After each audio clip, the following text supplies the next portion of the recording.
Hello అందరికీ ఈరోజు recipe వచ్చేసి మా ఇంట్లో బొబ్బాస్కాయతో హల్వా చేసుకుంటున్నామండి.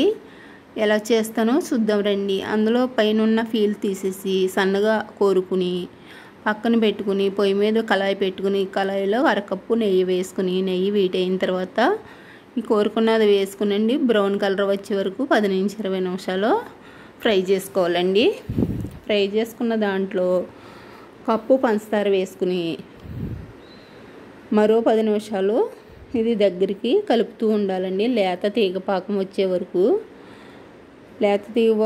వరకు కలుపుతూ ఉండి తర్వాత అందులోకి టేస్ట్ కోసం మేము కోవా వేసుకుందాం అనుకున్నామండి. మరింత టేస్ట్ వస్తుందని అది మాకు దొరకలేదు, అందుకని పాలపొడి వేసుకుంటున్నాము. అందులో పాలపొడి వేసుకున్న తర్వాత కొద్దిగా లాలికల పొడి వేసుకుని దగ్గరగా అవ్విన తర్వాత అండి అందులోకి ఫ్రై చేసుకున్న జీడిపప్పులు కూడా వేసుకుని మరొకసారి కలిపితే ఇదైతే చాలా సూపర్ ఉంటుంది. నా వీడియో నచ్చినట్టయితే లైక్ చేయండి, షేర్ చేయండి, కామెంట్ చేయండి, సబ్స్క్రైబ్ చేసుకోండి ఫ్రెండ్స్. బాయ్.